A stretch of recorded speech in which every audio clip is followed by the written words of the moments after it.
রাজকুমার, মানে সেই তখন থেকে আমরা বনে বেখেয়ালভাবে ঘুরে বেড়াচ্ছি। যদি শিকার করতেই হয় তাহলে যেখানে শিকারের আস্তানা রয়েছে সেখানে যাওয়া উচিত নয় কি?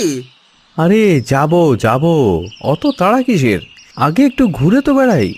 কিন্তু ঘুরে বেড়ালে কি আর শিকার করা হবে? অন্তত পক্ষে দু একটা পাখি কিংবা বক যদি। আবার শুরু হয়ে গেল তোমার ঘ্যানর ঘ্যানর।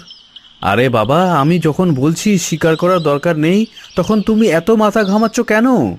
কিন্তু আপনি যে মহারাজকে বলে এলেন আপনি শিকারে যেতে চান।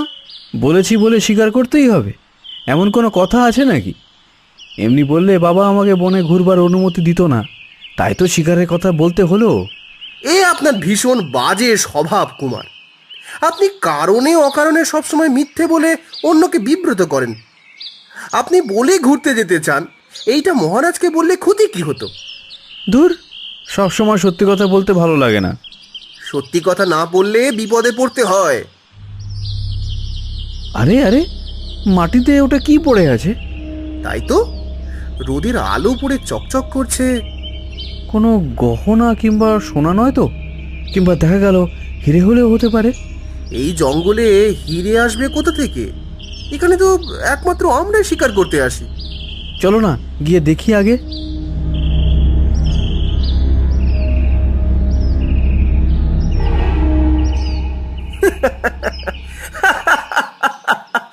রজ্জুতে সর্পভ্রম, ভাবলেন হিরে, হয়ে গেল একটা আয়না।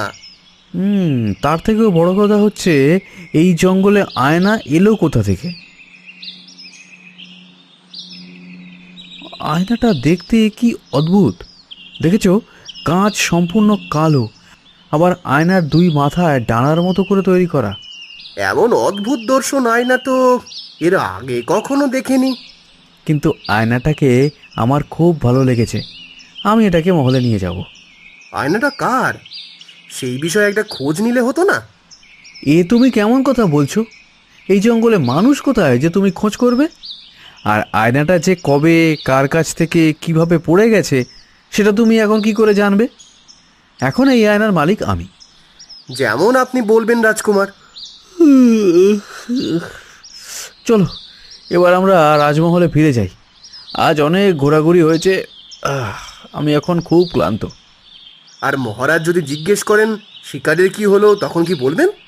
সে ভাবনা তোমাকে ভাবতে হবে না, আমি বাবাকে বুঝিয়ে বলবো। যথা আজ্ঞা।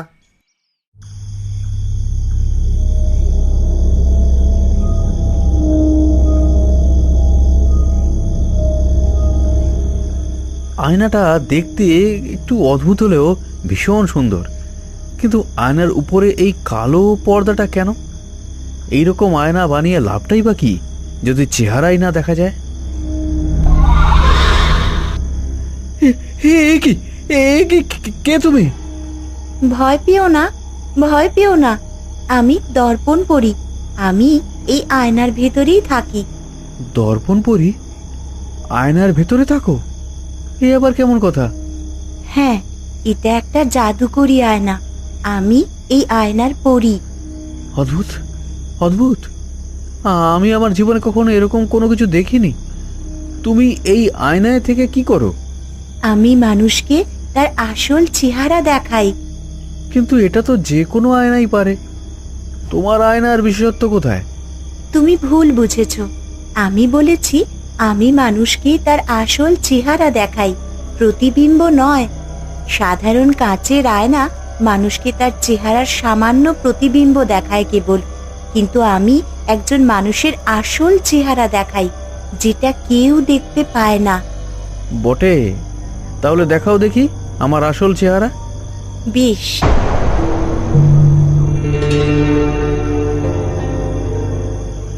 এ কি, আমার চেহারা এরকম হলো কি করে? তুমি কি করলে? আমার চেহারা এরকম হয়ে যাচ্ছে কেন? এটাই তোমার আসল চেহারা, সেই জন্যই এমন দেখাচ্ছে। কিন্তু এ কি করে হয়? আমি এই রাজ্যের রাজকুমার, রাজ পরিবারের রক্ত বইছে আমার শরীরে, তাহলে আমার চেহারা এরকম কেন হবে?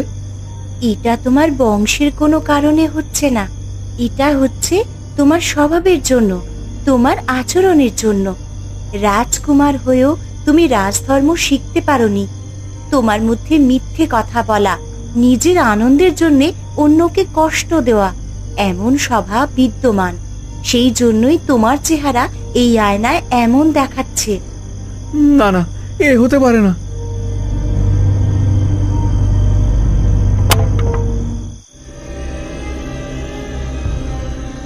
তুমি ভুল করছো রাজকুমার। তোমাকে না আমি বলেছি এই আয়না জাদুর আয়না। এই আয়না কিছুতেই ভাঙবে না, আর এখান থেকে তোমার আসল চেহারাও কখনো মুছে যাবে না। কিন্তু কিন্তু এরকম কুৎসিত চেহারা নিয়ে আমি আয়নার দিকে তাকাবো কি করে? কিছুই করবার নেই রাজকুমার। যতদিন না পর্যন্ত তুমি নিজেকে পাল্টাচ্ছ, ততদিন পর্যন্ত এই আয়নায় তোমার চেহারা এমনই দেখা যাবে। ওহো, এই আয়না কুড়িয়ে এনে আমি কি ভুলটাই না করলাম। রাজকুমার, কে কে? আমি রাজকুমার। ও বেহাদা, তুমি? তা কি ব্যাপার? মহারাজা আপনাকে ডেকে পাঠিয়েছেন। আচ্ছা ঠিক আছে, তুমি যাও, আমি আসছি। যথা আজ্ঞা রাজকুমার।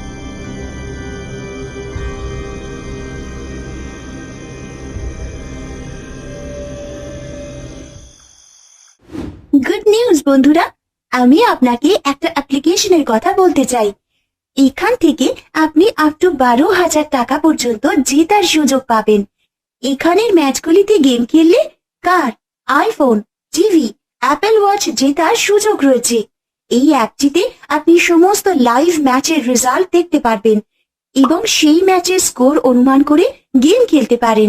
যেমন কোন টিম জিতবে, কোন টিম কত রান করবে এবং কে সর্বোচ্চ স্কোর করবে। এছাড়াও রয়েছে চিকেন রোড ও ক্রাশ খেলা সহ বিভিন্ন ধরনের খেলা, যেগুলো খেলে রয়েছে খুব সহজে জেতার সম্ভাবনা। মাত্র 300 দিয়েই এখানে খেলা শুরু করতে পারেন। আর রেজিস্টার করার সময় আমার দেওয়া প্রোমো কোড উইজস্টোন ব্যবহার করলে প্রথমবার ডিপোজিটে 12,000 টাকা পর্যন্ত পেয়ে যেতে পারেন। আপনি সহজেই পেটিএম, ব্যাংক এবং অন্যান্য সহজ পদ্ধতির মাধ্যমে আপনার জেতা টাকা তুলতে পারেন। এখানে 24x7 কাস্টমার সাপোর্ট রয়েছে। তাহলে দেরি কিসের? কমেন্টে লিংক দেওয়া আছে, ক্লিক করে রেজিস্টার করুন।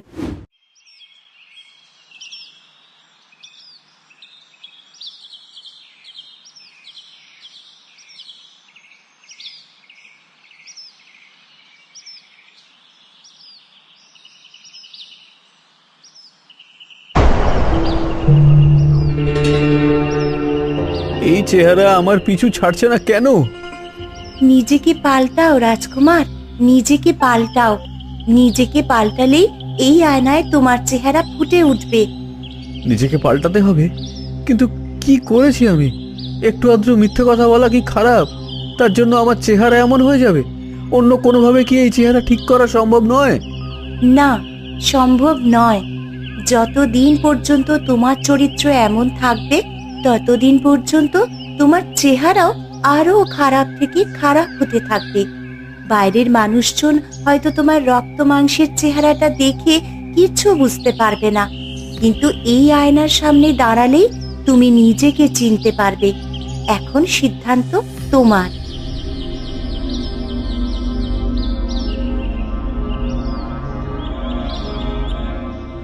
কি ব্যাপার রাজকুমার, আজকেও কি আবার শিকারে যেতে চান নাকি? না না, শিকারে যাওয়ার রুচি উঠে গেছে। কি ব্যাপার রাজকুমার, কোনো কিছু নিয়ে মনে হচ্ছে আপনি চিন্তা করছেন। চিন্তা না, দুশ্চিন্তা করছি। যদি আমাকে বলেন তাহলে আমি আপনাকে সাহায্য করতে পারি। লক্ষণকে সব কথা আজ খুলে বলা ঠিক হবে না। আমার আসল চেহারা যে এমন কুৎসিত, সেটা ওকে জানানো উচিত নয়। এই কথা কাউকেই বলার মতো নয়। সাহায্য তো অবশ্যই একটা লাগবে। আমি আসলে রাজধর্ম শিখতে চাই। আমি সব ছেলে মানুষ ছেড়ে দিয়ে আসল রাজকুমারের মতো সৎ কাজ করতে চাই। হ্যাঁ রাজকুমার, আপনি আমার সঙ্গে ইয়ার্কি করছেন না তো? না না, আমি ইয়ার্কি কেন করতে যাব? আপনার মুখে কোনোদিন এই কথা শুনবো তা আমি স্বপ্নেও ভাবিনি। আপনি সত্যি বলছেন তো? হ্যাঁ হ্যাঁ, আমি সত্যিই বলছি। কি আশ্চর্য, তোমার আমার কথা বিশ্বাস হচ্ছে না? আপনার কথা শোনার পর তো আমি এখানে দাঁড়িয়ে আছি, সেটাই আমার বিশ্বাস হচ্ছে না। আরেকবার বলুন রাজকুমার, আপনি যা বললেন সব ভেবেচিন্তে বলছেন তো? ওফ, সেই তখন থেকে বলে যাচ্ছি আমি সৎকার্য করতে চাই, কিন্তু এখন কেউ আমার কথা বিশ্বাস করতেই চাইছে না। ক্ষমা করবেন রাজকুমার, আসলে আপনার মুখ থেকে সবসময় উল্টোটা শুনতে অভ্যস্ত কিনা, তাই এই নতুন কথাটি হজম হচ্ছে না। তবে আপনি রাজধর্ম করতে চান, সেটা খুবই ভালো কথা। তাহলে আজ থেকে শুরু করে দিন। ভালো কাজে আর দেরি কেন? হ্যাঁ, আজ থেকে শুরু করব। তা কোথা থেকে শুরু করা যায় বলো তো? শুরুটা হোক সত্যি কথা বলার থেকে। একজন ন্যায়নিষ্ঠ ব্যক্তির ধর্ম হচ্ছে সে সবসময় সত্যি কথা বলবে, অন্যের উপকার করবে, কখনো কারোর অপকার করবার চেষ্টা করবে না। আপনি সত্যি কথা বলা থেকে শুরু করতে পারেন। বেশ, তাহলে কি করব বলো? কিছুই না, আপনি সারাদিনে যা যা করবেন তার কোনো কিছুই মহারাজের কাছে লুকোবেন না, সব সত্যি বলবেন। তারপর মহারাজ যা বলেন সেটা মাথা পেতে নেবেন। কি? সত্যবাদী হতে হলে তো এটা ছাড়া আর কোনো গতি নেই। তাহলে আমার ঘুরে বেড়ানোর কি হবে? প্রতিদিন নিয়ম করে পণ্ডিত মশাইয়ের কাছে শাস্ত্র পড়তে হবে, তীরন্দাজের কাছে তীর চালানো শিখতে হবে, আরও অনেক কিছু করতে হবে। বাবা যদি জানতে পারেন যে আমি ফাঁকি দিচ্ছি, তাহলে... বেশ, তাহলে আপনি মহারাজার নিয়ম অনুসারে চলবেন, তাহলেই তো সব ঠিক থাকে। বেশ, তাই হবে।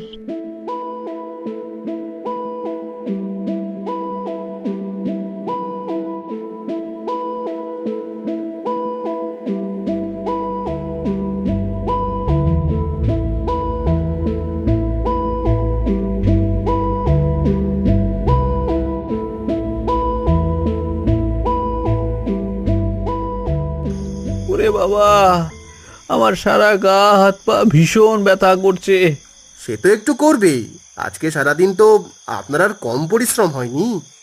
এমন চলতে থাকলে আমি শীঘ্রই অসুস্থ হয়ে পড়ব। সহজ কোনো উপায় রাজধর্ম শেখা যায় না? হয়তো যায়, কিন্তু সেই উপায় পৃথিবীর কারোরই জানা নেই। এটা রাজধর্ম রাজকুমার, একমাত্র পরিশ্রমী ব্যক্তি সফল হতে পারে। কিন্তু আমি একটা বিষয় বুঝলাম না, আপনি হঠাৎ করে এমন বদলে গেলেন কেন? বদলেই তো গেছি, এখন ঠিক হতে চাই। কিছু বললেন রাজকুমার? না না, আসলে ভাবছিলাম এখন থেকে সত্যি সত্যি নিজের জীবন নিয়ে, রাজ্য নিয়ে, রাজ্যের মানুষ নিয়ে ভাববো। শুনে খুবই ভালো লাগলো রাজকুমার, আপনি যে নিজের ভুল বুঝতে পেরেছেন সেটাই অনেক। আচ্ছা, আমি এখন চলি, আপনি বিশ্রাম নিন।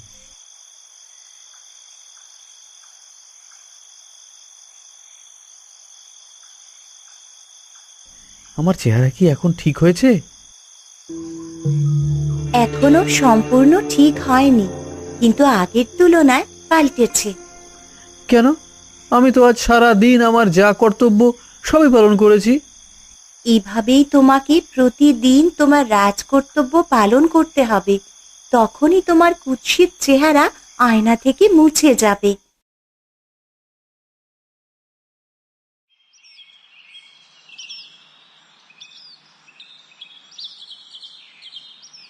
অনেকক্ষণ ধরেই তো ঘুরে বেড়াচ্ছি, এখন মনে হয় আমাদের ফিরে যাওয়া উচিত। আর খানিকক্ষণ পরেই তো সন্ধ্যা নামবে। ভয় কি? আমরা তো আর পথ ভুলে যাব না। না, পথ হয়তো ভুলবো না, কিন্তু বনে অন্ধকার নামলে চোখে কিছুই দেখা যাবে না। আর দিনের বেলায় যে বন মোহনীয় লাগে, রাতের বেলা সেই বন নিশাচর প্রাণীর আবির্ভাবের ভয়ঙ্কর হয়ে ওঠে। সুতরাং কোনো ঝুঁকি না নেওয়াই ভালো। বেশ, তাহলে চলো। বাঁচাও, বাঁচাও, বাঁচাও! আরে, কেউ বাঁচাও বাঁচাও বলে চিৎকার করছে বলে মনে হচ্ছে। হ্যাঁ, আমিও তাই শুনলাম। চিৎকারটা বনের ভেতর থেকে আসছে, আমাদেরকে একবার গিয়ে দেখতে হবে। আপনি যাবেন? থাক, আপনি রাজমহলে ফিরে যান, আমি দেখছি। না লক্ষণ, আমাকেও যেতে হবে। আপনি যাবেন, কিন্তু যদি আপনার কোনো বিপদ হয়? যে চিৎকার করছে তার বিপদের কোনো মূল্য নেই। তুমি আমাকে ফিরে যেতে বলো? না, আমি জঙ্গলের ভেতরে যাবই। বেশ, তাহলে চলুন।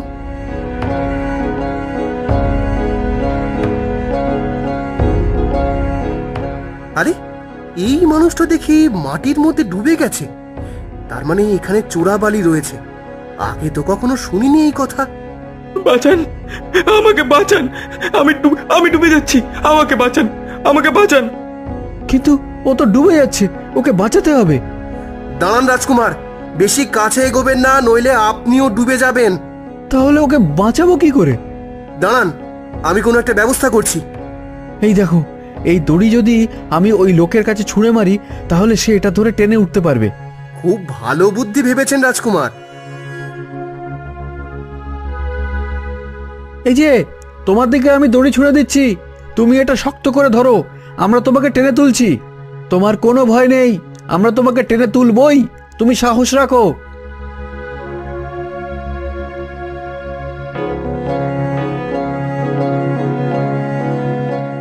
কুমার, কুমার, আপনি মানুষ নন, আপনি দেবতা। আপনি আমার প্রাণ ভিক্ষা দিয়েছেন। আমি কখনোই আপনার এই ঋণ শোধ করতে পারবো না। আরে আরে, করছো কি? এ তো আমার কর্তব্য ছিল। বিপদে মানুষকে সাহায্য করাই তো পরম ধর্ম। তুমি এখন ওঠো, বাড়ি যাও। লক্ষণ, জি রাজকুমার। লক্ষণ, একে এর বাড়িতে পৌঁছে দিয়ে এসো। ইনি ক্লান্ত, হয়তো নিজে থেকে যেতে পারবেন না। যেমন আপনি বলবেন। ধন্য ধন্য রাজকুমার, ধন্য তুমি।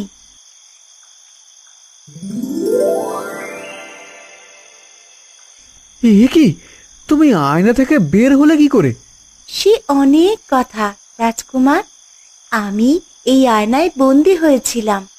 এই আয়নায় যেই তার প্রতিবিম্ব দেখত, সে নিজের আসল চেহারা দেখতে পেয়ে আয়নাটাকে দূরে ফেলে দিত। একমাত্র তুমিই নিজেকে পরিবর্তন করতে চেয়েছো এবং সেটাতে সফল হয়েছো। তাই এই আয়না থেকে আমি মুক্ত হলাম। এই দেখো রাজকুমার, তোমার সৎ কাজের জন্য তোমার চেহারা আবার তার আসল রূপ ফিরে পেয়েছে। তোমাকে অনেক ধন্যবাদ রাজকুমার, আমাকে মুক্ত করবার জন্য। তোমাকে অনেক ধন্যবাদ, তুমি আমার চোখ খুলে দিয়েছো। আমি আজ বুঝতে পেরেছি রাজধর্মই একজন রাজকুমারের প্রকৃত ধর্ম। রাজকুমারের জয় হোক। আমি আসি রাজকুমার, তোমার ও তোমার রাজ্যের মঙ্গল হোক। বিদায় রাজকুমার, বিদায়।